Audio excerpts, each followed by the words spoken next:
Welcome to 40 Fit Radio, where we bring you science-based, common sense information regarding fitness, health, and lifestyle for the 40-plus community. I'm your host, Darin, doctor of physical therapy with 28 years clinical practice experience, starting strength coach, and certified CrossFit trainer.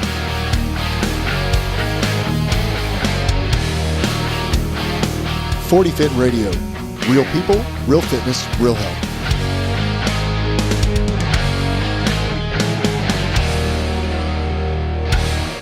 Welcome back to 40 Fit Radio. This is your host, Trent Jones, and Diamond Darin Deaton. Coach D, Diamond D, Double D. Ooh, double D's. No, but Double D. Just call me Coach D. Coach D. We're going to talk about conditioning today. Last week, we talked about strength. And, we've hit on the 10 general physical skills, with strength being the number one, or the base for all of those 10 general physical skills. I think we pretty much killed that one last episode. So now we're moving on to the rest of the general skills, the adaptations we can get through our training. And we're going to talk about conditioning. So, Darin, tell us about conditioning. Tell us about what you mean by conditioning first. Maybe that's a place to start. Sure. So, if you're listening to this podcast for the first time, go back and listen to the first 3 podcasts, because these are all building on each other. They should be listened, these first 10 at least, in chronological order. After that, then you can listen to them pretty much in whatever order you choose. But go back and listen to the other podcasts, because we'll reference the previous podcasts in here, and it'll put the pieces of the puzzle together for you more clearly, and will elucidate some of the things that we've talked about already. So we talk about conditioning today, bioenergetics, which is another way to say how the body creates energy, and also uses the energy that it uses for human function. Or we could also call these the metabolic pathways. Metabolic, also the word that talks about your metabolism, which again is the way that you burn, or the rate at which you burn human energy. And so, and the pathways that takes, and there are several different pathways. So we're going to talk about those today a little bit. We're going to be careful not to get into too deep into the weeds, go down the rabbit hole, because it's a highly scientific topic too. We could get into real technical terms, talk about Krebs cycle or oxidative phosphorylation, and all these other terms. But really what we want you to do as our listener today is to basically have a general understanding of what conditioning is, what role of importance it plays in your health and fitness program as a master's, and also some of the basics of what types of conditioning are going to drive certain outcomes, or they're going to drive certain changes in your fitness. So we're going to talk a little bit about that today. And we're going to talk about, first of all, what is conditioning? And I would just basically like to say it is being able to, or your ability to perform work over time at a sustainable level of function. And so work capacity can be defined as your ability to basically work is equal to force times distance. So it's your ability to produce a certain amount of force over a given distance. And that's the pure physics, right, Trent? Yep. And so, but W over D. Yep, that's right. And so, but also, our goal is to allow you to be able to produce work for sustainable periods for prolonged amounts of time. Now, let's just say up front, one caveat, and I know we have beat the strength horse to death, but one of the things you need to understand as a master's is that the data is pretty clear now, and it shows us that strength training, in the way that we described in episode 3, will drive cardiorespiratory changes and function, and will improve your conditioning. So anaerobic strength training, which is anaerobic, we'll talk a little bit about anaerobic and aerobic conditioning here in just a few minutes, but strength training with a barbell will drive your conditioning or stamina, just in the scientific nature of how it's being performed, correct? Yeah, yeah. It's not like your heart just takes a break when you're Hey, squatting this heavy set of 5. Oh, so your heart doesn't stop beating then? Yeah, right. Mine doesn't. That's for damn sure. I know when I get off the bar, I feel like I basically need oxygen, and that's a great point. I'm huffing and puffing, and I sit down and my vision's swimming and my heart's pounding. Exactly. It's not easy, right? So there's definitely some exertion there. Tremendous amount of work, and it's also based on the intensity of the loads too. As your strength program progresses over time, the adaptation that you're going to get is going to be greater at some point because the stressors are going to be greater. You're going to be lifting more and more weight. You're going to be getting stronger and stronger too, but you are going to be recruiting a ton of motor units, and it just requires a tremendous amount of energy. And we're talking about our energy systems today. We're talking about the metabolic pathways in the energy system. So our goal with any training is to drive, obviously, muscle mass first, and all those other components, all those other 10 general physical skills second. And we're talking a little bit about how much conditioning is necessary and all those kinds of things. But let's lay this out this way first, okay? The basic unit of energy that the body uses to be able to move your muscles, move your joints, perform work, just to get your body moving. And that basic unit is ATP. That's right, ATP, and that is adenosine triphosphate. That is the basic molecular unit that your body uses to perform, to use as energy. And within that smaller unit of ATP, it is basically representing what we would call glycogen. And glycogen is a sugar molecule. Basically, it's just sugar. Think of it as the body's form of sugar. So when you eat those foods, they go into various parts of your body. They may go into storage in the fat cell. They may go into your liver. They may go into your bloodstream, directly into the muscle. And that has to be broken down into smaller units for use during the metabolic pathways, okay? There are basically 3 primary metabolic pathways that we're going to talk about today. The first one, and now think about these pathways as energy burning systems that provide ATP, energy, glycogen, also in the larger form, glycogen for your cells to use, okay, to perform work. So the first one is the creatine cycle, and it's also known as the creatine phosphate cycle or the phosphagen system. It is anaerobic, which basically means it burns energy without oxygen being consumed. Okay, it burns energy without oxygen being consumed. Strength training is generally considered an anaerobic exercise. So barbell training is considered an anaerobic exercise in the way that we program it for strength development. And so you can think about the creatine cycle as basically being good for quick burst of energies or quick usage of energies, activities, generally around 30 seconds and a higher intensity. Okay? The second system or pathway would be glycolysis, anaerobic, and it is anaerobic. And it would generally be used for 90 seconds to 2 to 3 minutes. And that can vary based on the individual's fitness level and also kind of their individual genetics. But glycolysis basically is the same thing. We produce a little bit more ATP in this model. So as we go through these 3 systems, we produce more ATP. It just takes longer to do so. So that makes sense, doesn't it? If you're going to do something really quickly, you've got to have energy, ATP, right there in that muscle cell, right then to be used, right? And that's why we use the creatine cycle for that. Now, if we're going to perform an activity that we're going to be doing for a while, a little bit longer, maybe up to 2 to 3 minutes, a little bit more, then we can take a little bit longer to develop energy, right? And so we're going to be using the energy that's up in the muscle cell first, because the muscle is what we're really concerned with right now, the muscle cell. We're going to use that energy first, and then we're going to draw from other energy sources like your liver, their surrounding bloodstream, okay? and that's where glycolysis comes into play. Yes. So we think about, with the creatine cycle, like a 1 rep max squat, right? You're at a powerlifting meet and you're going to lift the maximum weight possible, or but 5 reps, or maybe even 5 reps. Yeah, sure. And then, but now we're talking about doing, maybe like a short Metcon or something, right? And we're starting to get into the glycolytic cycle.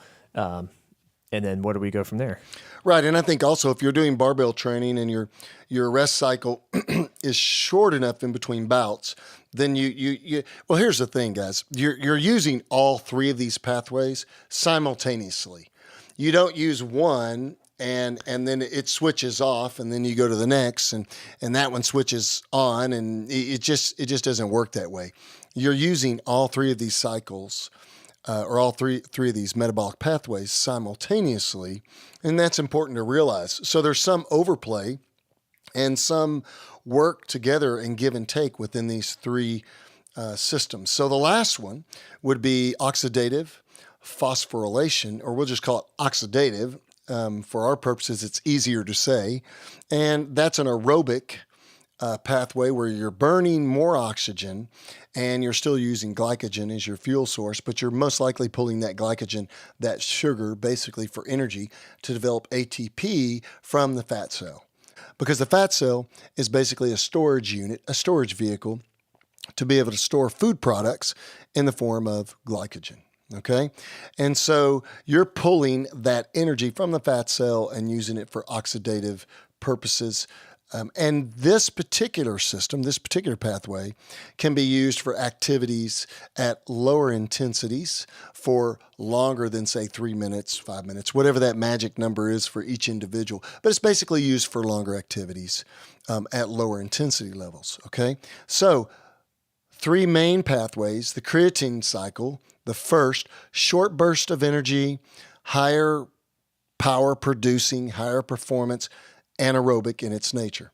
Glycolysis, anaerobic again, a little bit longer duration from about 90 seconds to 2 to 3 minutes. Okay. And then oxidative, 3 minutes or a little bit longer there on out. Okay. So those are the pathways. So when we train individuals, we're looking for adaptation using all 3 of these pathways. Now, if I could only choose one, I would use the first, which is naturally going to roll into the second, kind of. But I mean, the last of the 3 pathways, the oxidative pathway, has less influence on your body and the types of things that we want to drive in a master's body in regards to fitness and improvement than the other 2. Does that make sense? Yeah, maybe another way to say that would be that training in the creatine cycle, right? Training in the high power but low duration the glycolytic cycle too. And the glycolytic cycle as well upregulates the oxidative cycle, but the training only in the oxidative cycles, think like a long, slow jog, right? That doesn't upregulate the high power creatine and glycolytic cycles as much. Really not.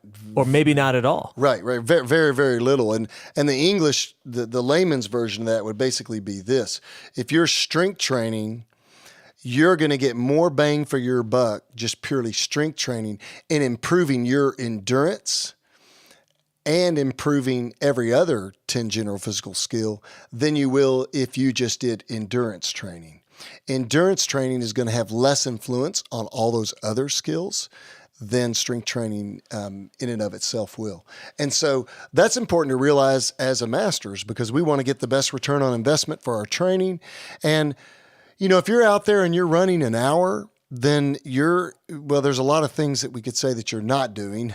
I mean, you are fit at some level, but you're really only fit in an endurance-oriented pathway or in that metabolic pathway. It's not necessarily making you stronger, and it's not building some of those other skills. And so we want to highlight our time. So we want to spend our time on the things that are going to generate the greatest return on investment when it comes to our fitness and health.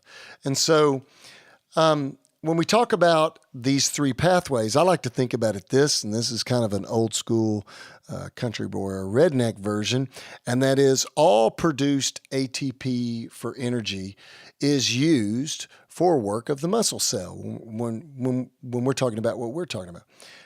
I think about it this way. The creatine cycle is basically rocket fuel. It's just boom. It's very explosive, very powerful. Okay. But there's not a whole lot of it sitting there. Okay. The second cycle, the glycolytic cycle, is basically like gasoline. It kind of sits in the middle. It's a very powerful fuel source, but and there's a little bit more of it, but at the same time, it's not quite as explosive as rocket fuel. Okay, so the intensity of the activity has to actually drop at some point. Okay. And then the last one, which would be the oxidative state, is like diesel fuel.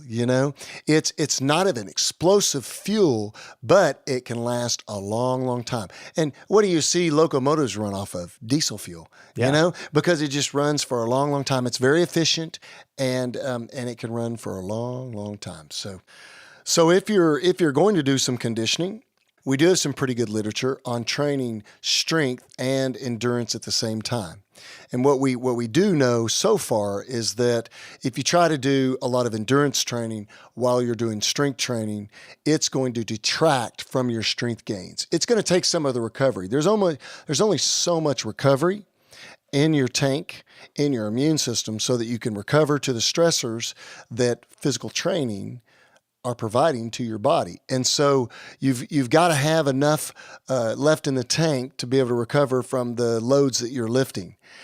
So if you're going to try to do them both at the same time, the real question might be, well, what is the best form of endurance or conditioning training to perform so that we don't detract from our strength gains along the way? Just tell you up front, though, the best way to get stronger faster is to not do conditioning while you're doing strict strength training. Yeah, and that novice period that we discussed, the novice linear progression that we discussed in the previous episode, realistically, the novice phase might only last like 3 months, maybe 6 months on the long end. It's a short period of your life. So go ahead and take those strength gains while they're on the table, and then worry about your conditioning afterwards. There's always time to do conditioning after we get stronger. Yeah, with new trainees and clients, we don't even talk about if they mention conditioning, we'll talk about it a little bit, and I'll tell them basically we're going to save all of your recovery resources right now and your adaptation resources towards getting stronger first. We're going to do that first because we can always add the conditioning in later. So I think that's a general construct that we're going to work off of as we talk about conditioning today.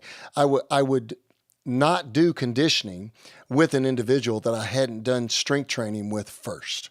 It's just that's the hierarchy of how we're going to do things.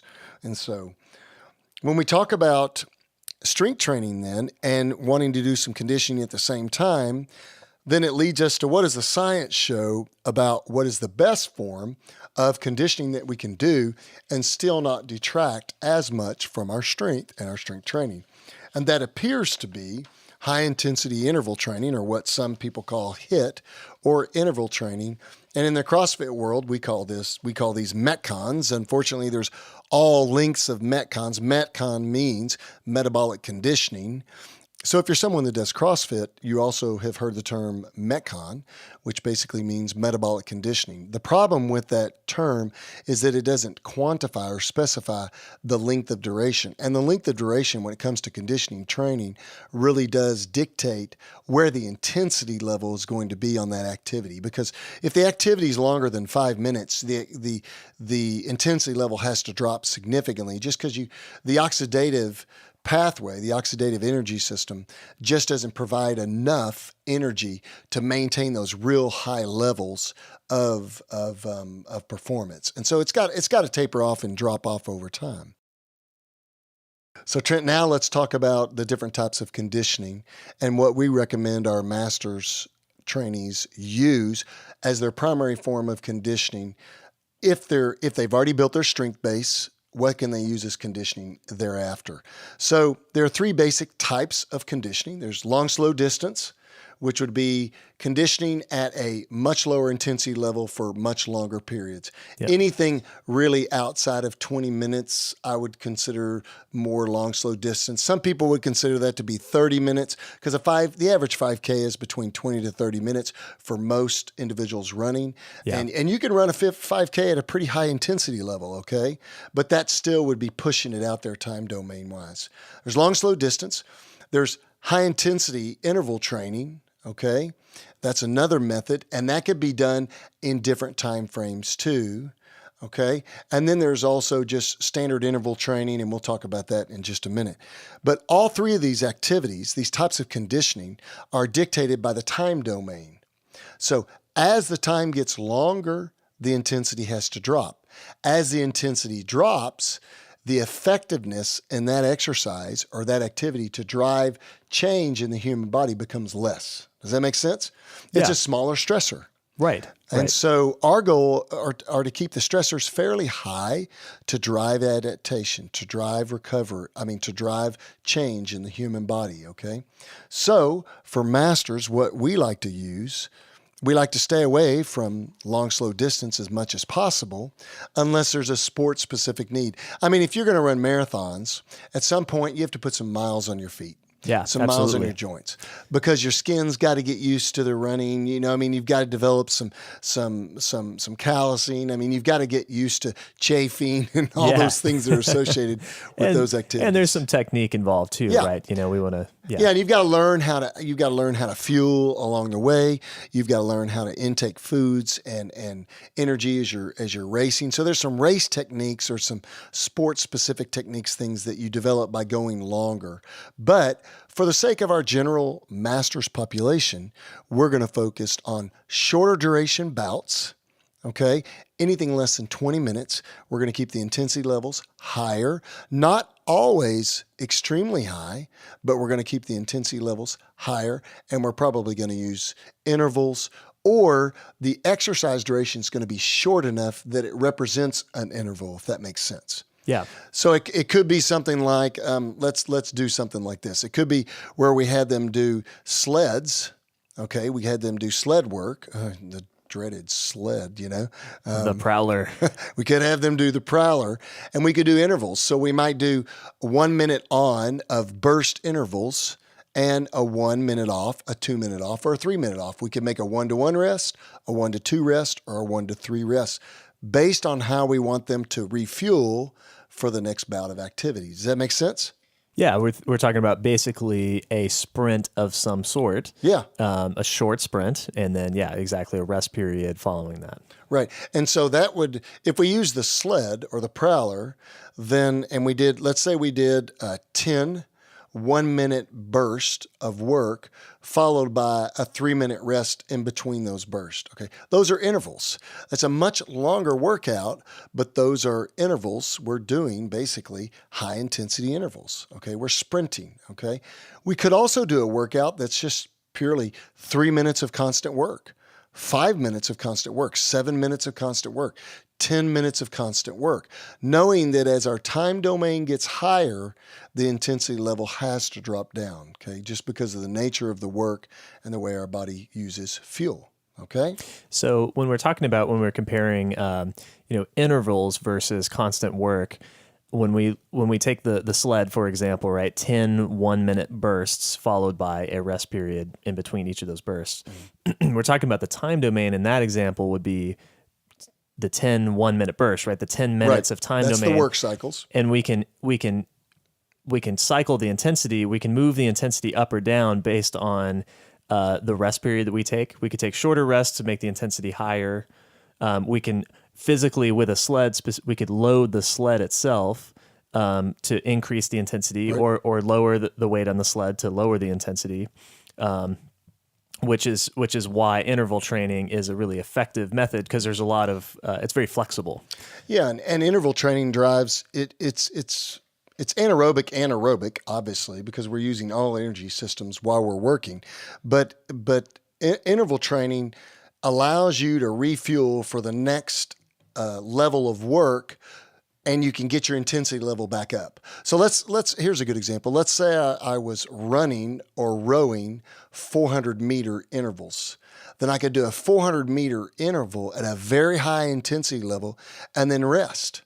For whatever time that it took me to perform the row, if I did a 1 to 3 rest, it might take me a minute and a half to do that row, and I'm going to rest 3 times that. Okay, so that's what, 4.5 minutes? Yeah. I think that's 4.5 minutes. Well, I can do math. So I'm going to get a 4.5 minute rest. I can make, so here's the way to view that. Let's say I did 4 400s with a 1 to 3 rest ratio. Then I could do 1 400, very high intensity level, rest 4.5 minutes, get back on the rower, and my goal is to maintain that intensity level. I might also want to drive negative splits. I actually might want to, at the end of the last row, make that my fastest row. What that's doing basically is that's driving adaptation. That's driving change. I'm also at a very high intensity level. So I'm also driving sport hormones. I'm driving testosterone, insulin growth factor, growth hormone. It's just a much more effective way to build endurance without having to put so much time in and so much wear and tear on the body too. Yeah. I mean, Metcon training or high intensity interval training at lower time domains at higher intensity is just so much more effective. The other thing that we found in the research is that particular type of training is not going to detract from strength training as much, from strength gains as much. It's still going to take something from it because it's part of the whole recovery process. But if I've got a master's who, let's say, is getting ready to do a half marathon, then I might have them do interval runs, or I might, instead of just doing running through the week, they might have 3 sessions of running during the week while they're strength training. I might pull their strength training back just a little bit, okay, in its volume, and try to do a very slight climb or maintenance. Maintenance is a bad word because it's hard to do. But then what I'll do is I might do one really quick, fast interval, high intensity interval run. I might put some rowing in there too, or some swimming to drive a different type of adaptation. And then I might do one a little bit longer run. But it's not all going to be longer runs like is traditionally done. And so our goal is to drive some more endurance or some more conditioning by using the higher intensity intervals and the interval training in those shorter time domains. So when is long, slow distance appropriate for the master's athlete? And let's separate the example of the sports specific master's athlete. So obviously if you are a long distance runner, by definition, you need to be doing some long, slow distance running.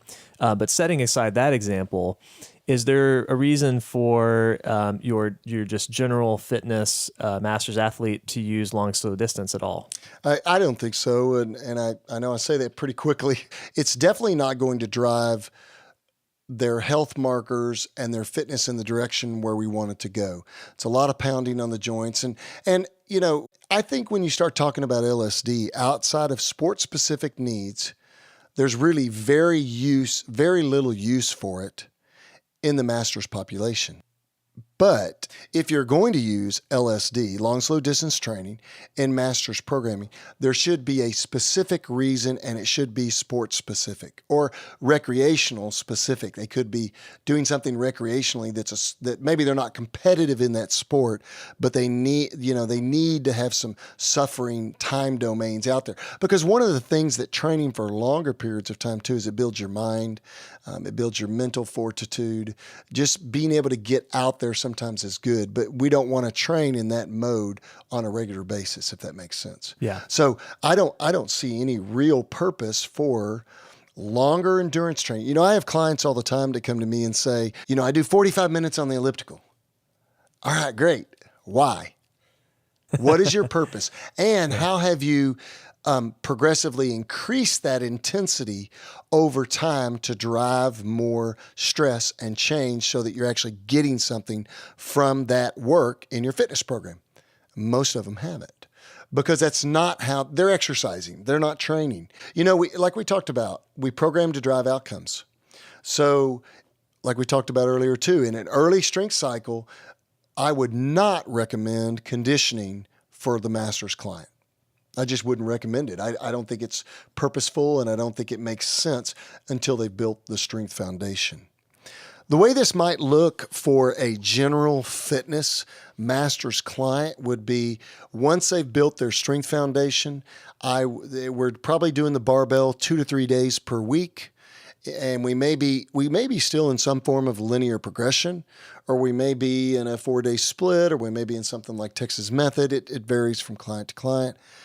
And then we will be using probably 2 days or maybe up to 3 days if there's a reason for us to be doing it, of some type of high intensity interval training or Metcon training. I'm generally going to be doing that training on the same day that I am the barbell training, so I can hit them with that total bout of exercise. And I know there's varying opinions here, but there have been some recent studies that show that if you're going to do conditioning interval training, do it on the same date that the day that you're doing barbell training. Afterwards, always after, not before barbell training, because we need the strength for strength. We need the recovery and the energy for strength, and we don't want to be fatigued at the end of the day. And then on the off days, we're really paying attention to the recovery model, and then we tweak the training based on the outcomes that we're driving. So, Trent, basically this, and let's kind of recap this real quickly. In a nutshell, the first thing is we're going to drive strength first. And if we have a novice trainee who's a master's, we're not going to be doing conditioning. It just doesn't make sense from rob Peter to pay Paul kind of thing.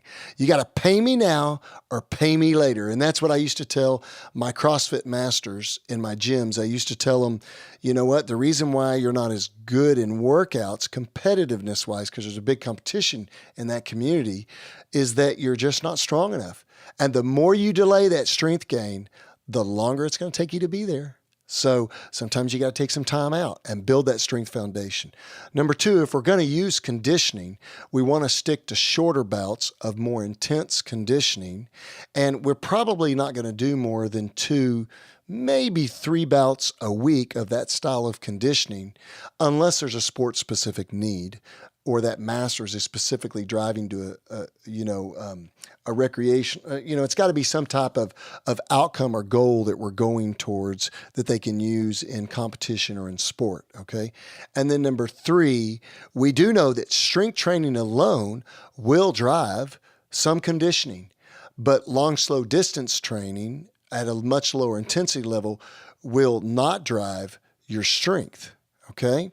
And so when we think about those 3 main principles, our goal for the master's athlete should be to put together a fitness program that will allow them to do some conditioning and not take away from their strength, and allow them to recover while they're in their strength training, and to be able to meet the needs of life, recreation, and sport.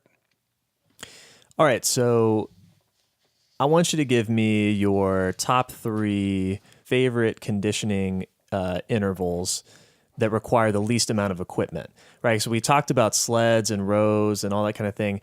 But for those of us that might own, say, like a home gym, some of this equipment is very expensive, and we may not have access to that. Well, I think most masters have access to basic, I guess you would call it aerobic style training equipment, single mode equipment, like a Schwinn Airdyne. Also another brand is called the Assault Bike. It's basically an upper body and lower body movement, ergometer type movement. There's rowers also. And then there's obviously running. There's sprinting and sleds. So I would say if you're talking about just high intensity interval training, we might talk about just a body weight movement. So I would probably pick 2 body weight movements and combine them in a high-intensity interval session or a short duration, high-intensity bout of exercise. Maybe 5 to 7 minute AMRAP, as many rounds as possible, in 5 to 7 minutes of maybe something like 10 chin-ups and 20 air squats. And that would be it. It's very simple. Or it might be something like 10 chin-ups or 10 pull-ups and 10 burpees, down and ups, basically. Something like that. Very simple, 2 modes, 2 activities, body weight, gymnastics type activities, and that would be one workout that could be done. But it's going to be a really short duration because I don't want that rep count to get crazy high. So we overuse tendons, we overuse ligaments, we overuse, and we put them at risk for overtraining too. So it's going to be a real short duration bout. I like single aerobic equipment pieces like the assault bike. So what I might have them do is do assault bike intervals. I like Tabata intervals on the assault bike, 20 seconds of work, 10 seconds of rest for 8 rounds. It's only a total of 4 minutes total exercise time when you include the work and rest segments. But I promise you, if you go all out, crazy balls, ovaries or balls to the walls, you're going to find that you're laying on the ground in a pool of drool. Very effective to drive high intensity interval type changes in the body. Okay. So it's very effective to drive anabolic hormones, very effective to drive cardiorespiratory function, and still not detract too much from your strength training. So I love the assault bike. Rowing intervals. I might do 400 meter intervals. I might do 4 400 meter intervals on the rower. I might do 10 400 meter intervals or 10 100 meter intervals. It's all based on how long I want that client sitting on that rower. And now the rest to work cycle will vary. I might do one workout in the week that's a 1-to-1 rest. Well, think about Tabata. Tabata is 20 seconds of work and only 10 seconds of rest. It's a 2-to-1. Two parts work, 1 part rest. That's crazy hard. Yeah, very high intensity. It is, but it drives a ton of cardiorespiratory and endurance function and conditioning change in the body.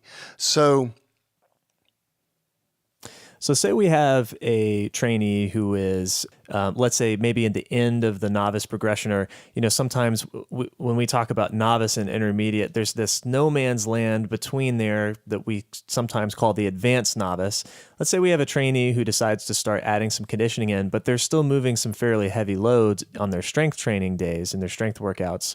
What conditioning exercises would you choose to limit the impact on the fact that they're moving these heavy loads? And I'm thinking specifically about soreness, Right. We go back to what we talked about earlier in our conversation, and that is, if strength is our number one goal at that time, I'm not going to be intervening with conditioning. But if I have a trainee that just has to condition, I probably will use the prowler or a sled. And I would make the bouts a little bit shorter. The good thing about that is it's going to work. It's not going to create soreness. The prowler won't create a whole lot of soreness because it's mostly all concentric work. The activity in and of itself is going to drive the intensity because it's going to be hard enough that if I put a heavy enough load on there, I probably have lighter loads on the prowler than heavier loads, and I'm going to have them do shorter bouts that are a little bit more intense. So I'm going to keep the loading off them because I've got this strength training over here that's doing most of the loading for me. Does that make sense? Yeah. So, and I might have my rest interval be something like 1 to 2, 1 to 3. I might also do a single mode aerobic exercise like an assault bike.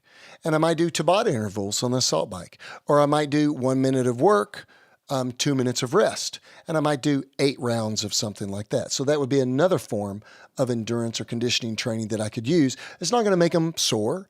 And it's also going to allow them to be able to recover from it in a way that it hopefully will not be too deleterious to their strength training.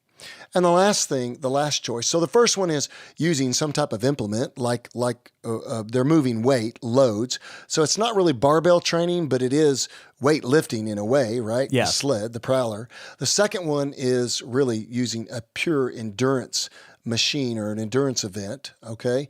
And then the third one would be I could do some body weight training. Like I could put together something like burpees and chin-ups and do a short set of work intervals where I might do a 5-minute AMRAP, as many rounds as possible, 10 chin-ups and strict chin-ups, and 10 burpees, and do something like that. If I had one of those to choose of the 3, it would be in that order. What about hill sprints? I love hill sprints. I think the hill sprint will make them a little bit more sore. Just for the sake of, there's a ton of stretch that's put on the Achilles. So their calves are going to be killing them at the end of the day. If you've ever run hills, either up or down. Down's tough too. I'll give you a good example. I was in Colorado several years ago, and we rode ATVs to the top of a mountain. We were up about 11,000 feet, and I told my daughters, well, I'm just going to run down. I knew it was exactly almost a 5K. It was 3.1 miles from the bottom to the top and vice versa. And so I ran down. The next day, we drove back from Colorado back to Texas, and I could barely get out of the truck because my quads and my calves were so sore, they were killing me. And that's because it was almost all east. I was slowing myself down the whole mountain. Yeah. Duh, what was I thinking? It was terrible, man.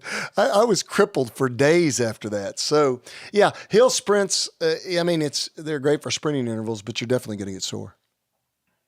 All right, so that is conditioning in a nutshell.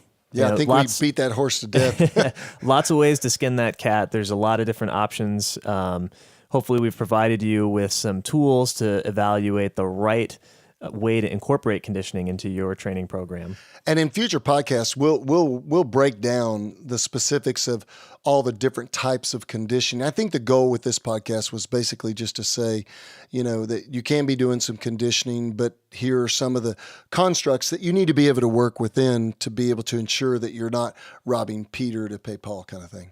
Absolutely, yeah. And so, in the future, we'll be interviewing people who are, sports specific athletes and talking about how conditioning might apply in that specific example, and lots of other ways to apply it. So, go to 40fit.com, 40fit.com, check out all of the upcoming events and the merchandise, and to check out the show notes. We're going to have a lot of great content up on the website for you, so make sure you check out the website. Subscribe on iTunes and Stitcher and Overcast, wherever you get your podcasts. Make sure you subscribe and leave us a review. Let us know what you think about the episode. Yeah, good and bad. Good and bad. No, only 5-star reviews. We delete all non-5-star reviews. Just kidding. No. You can't do that. No. But yeah, leave us a review. Let us know what you think, and get in touch with us at 40fit Radio on the Instagrams. We've also got a Facebook group, so lots of ways to connect on social media. Give us a shout. Let us know what you think about the podcast, and if you got any questions, hit us up there. All right, we'll catch you next time.